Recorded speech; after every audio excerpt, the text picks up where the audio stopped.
pendeta, saya minta maaf ya. Sebenarnya bapak-bapak pendeta dulu baru majelis. Saya hadir di sini sebagai majelis. Bapak juga, kami sebagai pendeta. Yang saya hormati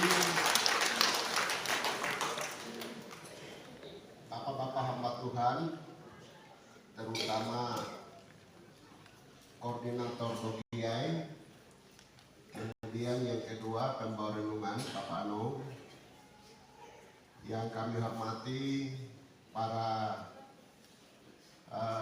pendeta gembala, para penatua, kemudian Bapak Ibu yang hadir pada kesempatan siang hari ini. Salam. Salam sejahtera untuk kita semua. Marilah kita memanjatkan puji dan syukur kepada Tuhan, karena Tuhan mau kita semuanya harus selamat. Sehingga beliau telah mengirimkan anaknya Yesus Kristus. Kemudian tidak hanya Yesus, dia juga utus Roh Kudus, sehingga kesuaman kita, kemudian ketika kita lemah atau tidak kuat, Roh Kudus itu membangkitkan kita untuk menyatakan sesuatu.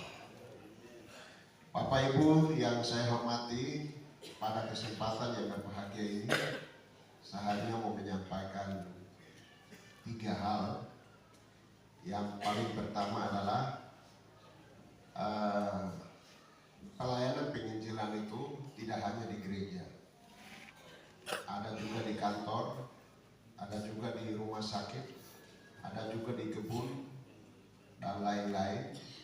Untuk itu saya sebagai hamba Tuhan yang dipercayakan oleh Tuhan untuk menjadi penjabat bupati di Kabupaten Dogiai, saya minta dukungan untuk kita sama-sama melayani Tuhan dengan cara memberantas masalah-masalah sosial yang ada di Kabupaten Dogiai.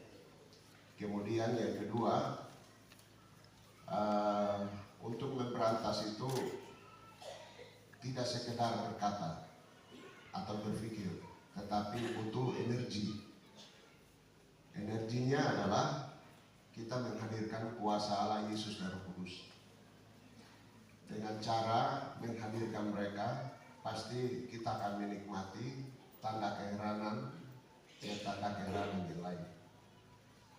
Sehingga khusus kepada bapak-bapak pendeta, gembala, penatua-penatua, mari kita luangkan waktu untuk Tuhan. Berdoa yang kontinu.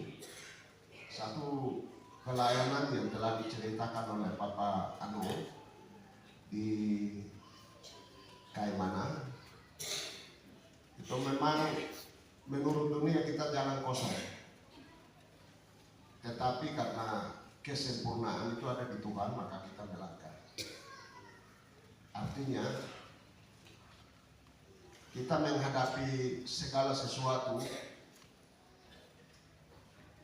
kita mengundang Allah, Yesus dan Roh Kudus, karena mereka akan melaksanakan tupoksi mereka masing-masing di dalam keberadaan kita dan di dalam pelayanan kita. Memang ketika gerejanya diambil alih oleh seorang sarjana, memang Pak Nur rasanya sedih sebagai manusia. Tetapi ketika Roh Kudus itu ada di dalam dia, malah dia diberi energi baru untuk melakukan sesuatu yang lain tanpa putus asa, gelisah dan lain sebagainya. Sehingga saya mau mengajak kepada Bapak Ibu sekalian, terutama para hamba Tuhan, kita sama-sama mari saling membutuhkan. Siapa mendapat karunia apa, kita tidak boleh meninggikan diri. Mari kita mendatangi kepada dia meminta dukungan doa, biarpun kita itu senior. Merasa senior ini menutupi berkat Tuhan untuk kita menyelamatkan orang lain. Jadi barangkali ini hal yang kedua yang saya bisa sampaikan. Kemudian hal yang ketiga adalah pelayanan Tuhan harus jalan terus. Kita tidak bisa menyatakan cukup sampai dengan hari ulang tahun yang ke-86.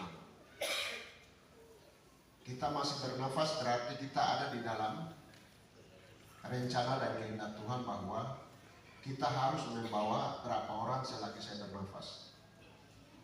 Karena orang yang membawa jiwa itu pahala lebih besar. Kalau kita membantu orang untuk kau bisa makan, kau bisa minum, kita bantu orang uang, kau mau kemana dan seterusnya, ini pahalanya kecil. Tapi kalau kita membawa jiwa baru kepada Tuhan, itu pahalanya sangat luar biasa. Kami menyampaikan terima kasih kepada tua-tua, pendeta gembala, penatua, karena kami bisa dihadirkan dengan doa, kami bisa dituntun dengan doa sehingga kami bisa ada sebagaimana kami ada. Sehingga kami juga mengambil komitmen bahwa penginjilan adalah tugas kita bersama, tugas saya, tugas Bapak Ibu sekalian. Karena selagi saya bernafas, saya mau melayani Tuhan untuk kemuliaan bagi namanya. Lebih daripada itu supaya saya punya pekerjaan itu tidak sia-sia. Saya mau katakan bahwa saya memiliki mati barang itu di surga. Untuk itu, sebagai akhir kata saya mau katakan, di dalam pelayanan tentu ada yang senang, ada yang tidak senang. Untuk itu, kalau Anda tidak disenangi oleh orang lain, bukannya kita membalas, tetapi kita mendoakan dia. Ketika dia punya gaya hidup, caranya itu kalau diubah oleh Tuhan, itu kita pasti mendapat pahala. Kemudian di dalam gereja atau di luar gereja kita jadi terang bagi Tuhan. Karena dengan cara itu baru kita bisa menghadirkan sesuatu yang lain, yang baik yang ada di dekat kita maupun yang ada di tempat yang jauh. Terutama sesuatu yang ada di surga itu pasti dialiri oleh Tuhan, dilimpah ruahkan di hadapan kita sehingga itu menjadi alat untuk kita membawa orang lain kepada Tuhan. Barangkali seperti itu yang dapat saya sampaikan. Sekali lagi saya mohon dukungan daripada Bapak Ibu sekalian untuk kami pemerintah daerah supaya dengan penuh kasih dari Tuhan kami bisa membangun Kabupaten Dogiai. Menurut rencana barangkali kami akan mengakhiri tugas kami di Dogiai sampai dengan bulan Maret. Kalau Tuhan kehendaki sampai bulan Maret. Kalau Tuhan kehendaki lain berarti akan diperpanjang dengan cara saya melanjut atau ada pejabat baru yang akan melanjutkan. Semuanya baik untuk Tuhan dan itu semua untuk kemuliaan bagi namanya. Sekian terima kasih yang dapat kami sampaikan. Allah Yesus Roh Kudus itu luar biasa. Mari kita menaruh harapan kepada mereka karena mereka lah yang akan berkarya atas keterbatasan, kekurangan, kesepian, ketidaksenangan kita. Kalau mereka mengambil alih, tidak ada kata saya sakit, tidak ada kata saya susah, tidak ada kata saya duka. Karena mereka akan penuhi segala sesuatu yang menjadi kekurangan kita, menjadi sukacita. Demikian yang dapat kami sampaikan. Tuhan luar biasa, Dia akan memberkati kita sekalian. Salam.